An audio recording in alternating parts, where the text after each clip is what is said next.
He's End of the line! Welcome to Tied Down TV, the punk rock opinion show with me, Geoff. And Danny. And today we're doing top 5 post-punk albums. So post-punk, what is it? What's it all about?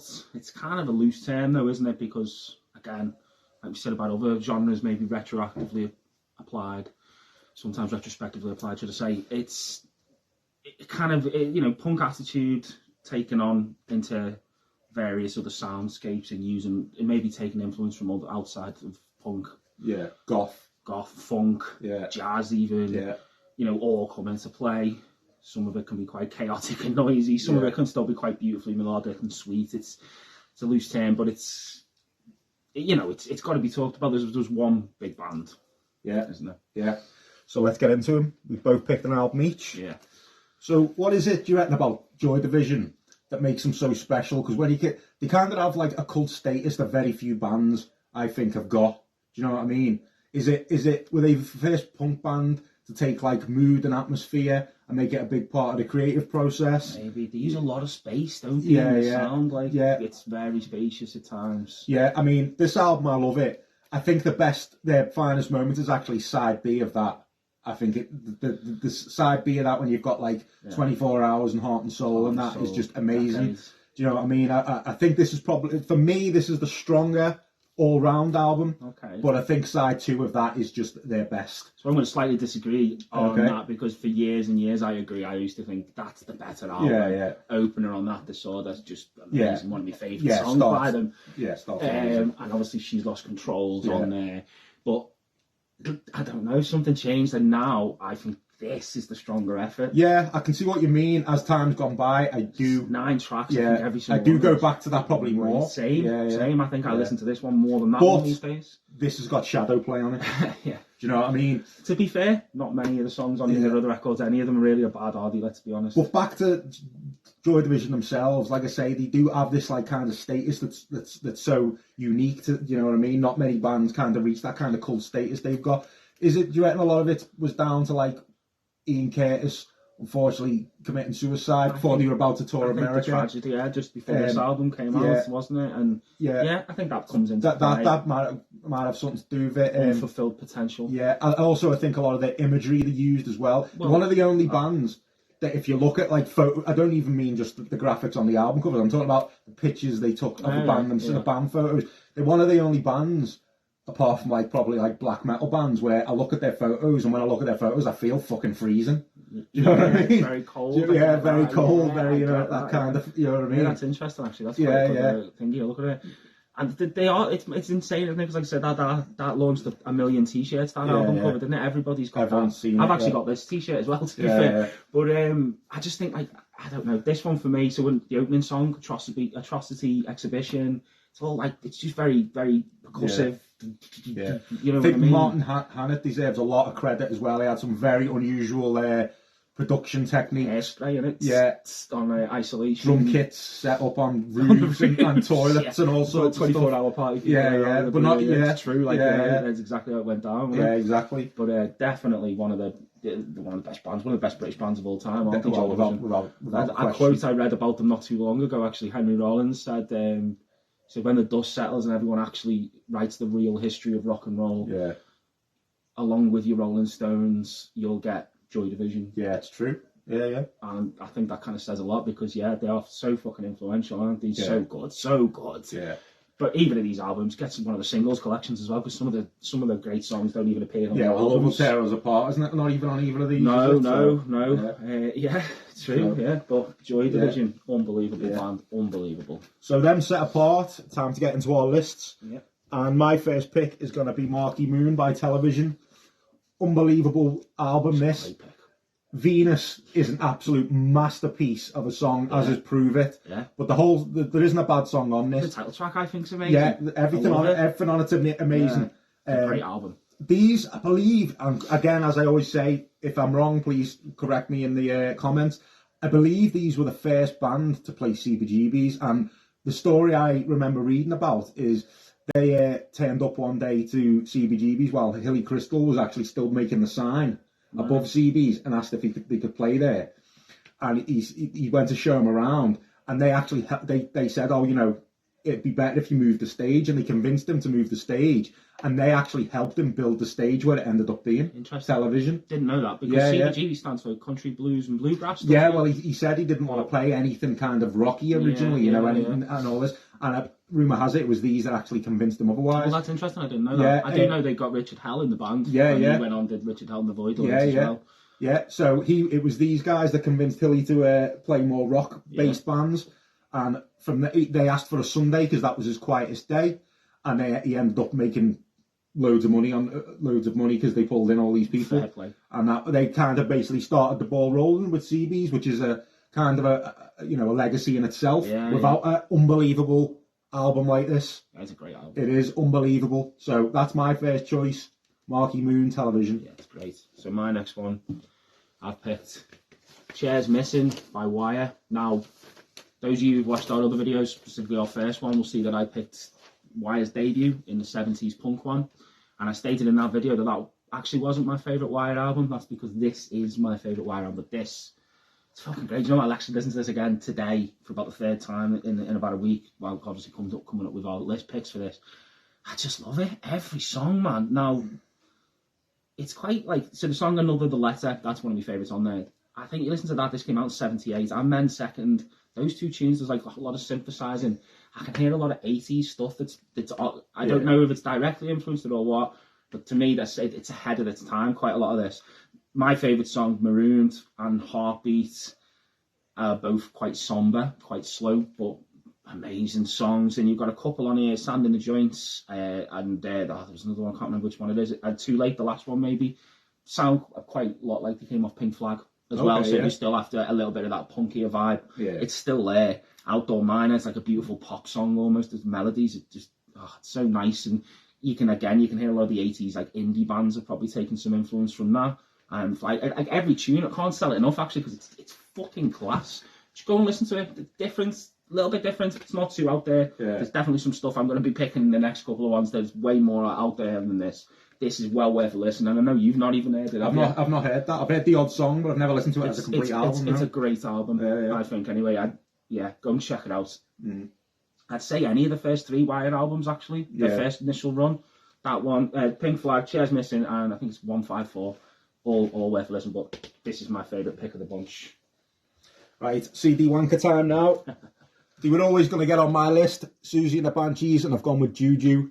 And it was an easy pick because this is by far my favourite Siouxsie and the Banshees album. Not a bad song on it. A bit of a mover in a more darker direction for them on this one. This is the fourth album, but the singles alone are incredible. Spellbound and Arabian Nights are just absolutely incredible. She sounds haunting and beautiful on it. Unfortunately, I don't have a vinyl, so you've got the CD for this one. But yeah, Siouxsie and the Banshees, all their work's great, especially the first four albums, but this, for me, is comfortably the best one. I would agree. There isn't a weak moment on this, so that's Juju, Siouxsie and the Banshees. It's a great album, that, to be fair. They're a little bit underrated band, really, I think. I don't think they get as enough... Do you not think so? I think they get love, obviously, but sometimes I just think they get a little bit passed over. I don't know. Maybe they don't. I don't know. I just don't feel like I hear them enough. Maybe not spoken about enough. Yeah. And that is a fucking really good album, to be fair. Like, it's a great pick. Easy pick for me, that one. Okay, so this next one was quite an easy one for me. This was one of the first ones I thought of when we said we were doing post-punk. This Nation's Saving Grace by The Fall. Now, a lot of people know The Fall are. They know Marky Smith is specifically a mouthpiece from Manchester. Some great quotes. Fall, quite famous for having 60 plus ex-Met band members. Wow. Marky Smith this is, I believe, true, fired a sound engineer for eating a salad. Just because he was eating a salad, because he said only cunts eat salads. I'm paraphrasing a little bit, but anyway, back to it. And he's obviously, because the people talk about, like, what's the real band, The Fall? And he said, what did he say? Something. He said, if it's me and your granny on bongos, it's still The Fall.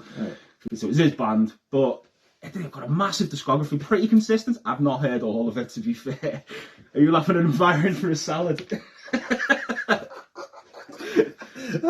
He's mental, mate. He was mental. But this is a fucking great... Like, this has probably got a bit more poppier melodies in it than a lot of their other stuff has. It's very post-punk, it's very dark, it's very northern. Yeah. But this has got some amazing songs in it. Bombast, Barmy, LA. I Am Damo Suzuki. If those of you who are into your krautrock, you know, he was one of the vocalists for Can, who were, you can fucking hear they influence on stuff like this. And what I mentioned in Protopunk, the Monks, Black Monk Time, I believe is massively influential on this band. But they're fucking great. I've only heard maybe 5 or 6 of their albums, and they put out like 25 to 30, I think. So I can't speak highly of the whole discography. But what I've heard, I love, and I was close to between this and the debut, which is Live at the Witch Trials, which isn't a live album. That's what the album's called. That's also fucking great. Hex Education, that was another one of those. It's fucking great. Worth checking out. But if you're looking at this, is probably the way in for them, I'd say, because it's got the most kind of easiest on the ear melodies to it. But it's fucking brilliant. There's Nation's Saving Grace by The Fall. If you don't listen to anything else I say on this video, please listen to this, right? When I said in the 70s video, the Ruts were the most underrated band of the 70s. Now I'm going to show you who I consider the most underrated band of the 80s. Please give this a go. This is the Chameleons, and the album is Script of the Bridge. If you're a fan of The Cure, especially Disintegration, and you're a fan of Johnny Marr's guitar work, you will love this album. These are criminally forgotten about. This album is unbelievably good. Honestly, it is so good all the way through. Oh my God, I cannot believe that the only reason I can think of why they're not spoken about as much is they kind of came out at the time of Joy Division, you know, early to mid 80s, New Order, the Smiths. They were kind of, if you're going to come out in a city and that's your rivalry, you know, but they deserve to be spoken alongside all them bands because they are just as great. They're absolutely fantastic. If I've convinced you, if you're sitting there and you think this Blairty has convinced me, listen to the song Swamp Thing. Get on YouTube right now, listen to the Swamp Thing, or the song In Shreds. I guarantee you will not regret this advice, honestly. Give them a listen, the Chameleons. I could have picked any of their first 3 albums as they're all as good as each other. That's how good this band are. But honestly, you need to, man. In Shreds or Swamp Thing, go on YouTube and listen to either of those 2 singles, and trust me, you'll be thankful I told you to listen to them. The Chameleons. I'm gonna take that advice myself. Yeah, because I'm not familiar. That was the one album you picked that I knew nothing about. Like, so my next pick is as I was talking about, some of the stuff that's gonna be a lot more difficult on the ears. I've gone Why by the Pop Group. This is not gonna be for everyone. I'm just gonna say that first things first. Like, this is heavily influenced by funk, free jazz. It's punk attitude. They formed based on, you know, they loved punk's like kind of thingy of rock and roll, but also felt it was already imitating and repeating itself. So it was time they wanted to fucking shake that and do something completely new. Like I say, it's not. I'm not gonna lie. It's not easy on the ears. If you had to describe what it was like, then what would you say? Like funky. Funky's a good start. It's funk, but it can be quite atonal. There's a lot of wailing. Right. Good vocals, if that's your thing. But obviously, like I say, they're probably the best entry point for them. It's not officially on this album, but when you buy a lot of editions, it does come with it. It came with this as a separate 12-inch. It's called She's Beyond Good and Evil.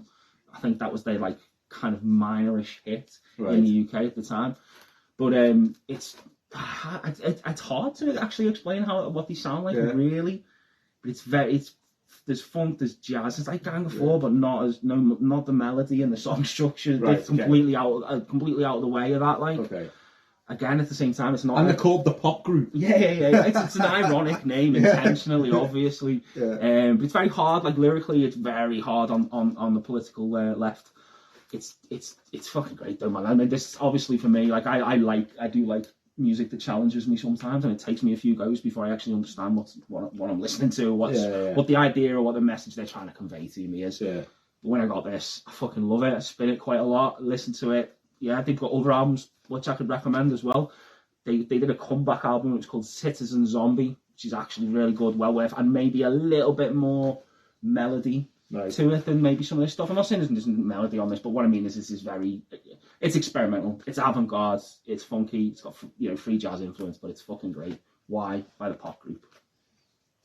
So, what you're saying there about the Pop Group, this band here, for a long time I avoided for fear that they'd be a bit too arty for me.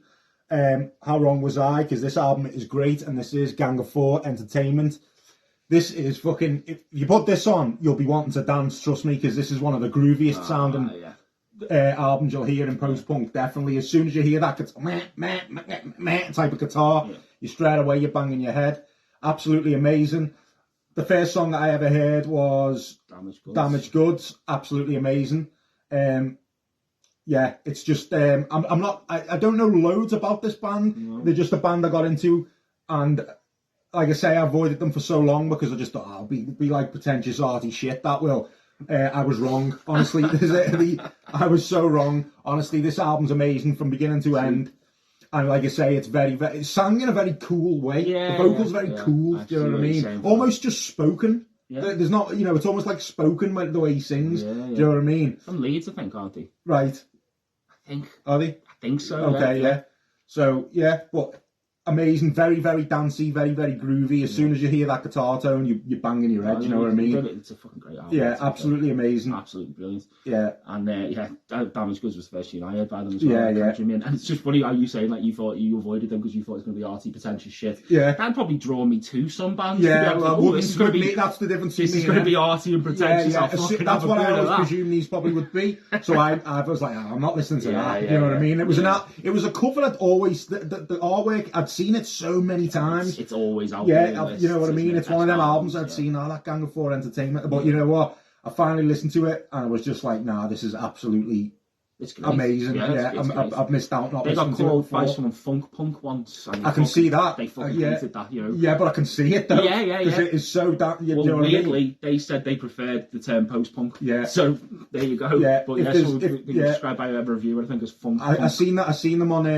When I jumped on their Wikipedia not long before we came on here, and I seen them called dance punk, and I can definitely see that. Yeah. But yeah, easy pick for me. Yeah, I think if you hadn't picked it, I'd have probably picked that as well. Gang of Four Entertainment. It's a class album, though. Yeah. So my final pick, I've gone with Junkyard by The Birthday Party. This band, what can I say? Most people are probably familiar with the vocalist. If you're not familiar that he was in this band, a man by the name of Nick Cave. This was the second band he was in. These used to be called the Boys Next Door from Australia. It's fucking so good. This is just, I'm a big fan of Nick Cave anyway, but this is just, and I'll describe it again. It's like, is it like gothy sounding? It's definitely got some gothy. It's got even like a rockabilly element to it in a weird way. But it's also can be cacophonous and brutal and pounding, but some great. She's Hit, the opener's great. Big Jesus Trash Can's a fucking class song. Hamlet, Pow Pow Pow. In fact, every song on here, looking at it, it's great. This also comes with the 7-inch of Release the Bats and Blast Off, which are two fucking great tunes. I'd recommend the other album before this, Prayers on Fire as well. It's fucking class. I nearly went with the first Nick Cave solo album, Banshees, From Here to Eternity. But I listened to it and I thought, I'm not quite having it as post-punk, but this is post-punk. It's fucking noisy. These are influenced by the pop group who I talked about on my last pick, I think, and Public Image as well, and stuff like that. They relocated to London, because I don't think they were getting, people in Australia were maybe not getting as much as what was happening in the UK at the time. They kind of felt more akin to a lot of this post-punk we're talking about. Yeah. So they relocated to the UK. But it's fucking great. If you haven't heard The Birthday Party, but you have heard Nick Cave and you want to see maybe where he is a little bit more of his roots and his origins, go and check this out. It's fucking, might frighten you at first, but it's fucking great. So that's our 5 picks. What are you going for a honourable mention? I'm going to go Metal Box, Public Image Limited. I'm going to go Magazine, Real Life. Yeah, nice choice. That's right. What are we doing next week? Top 5 Crust, Punk and D-Beat. So don't bother getting a shower. Yeah, just get your dreads out. Yeah. Don't forget to like and subscribe. See you next time. That's what I do.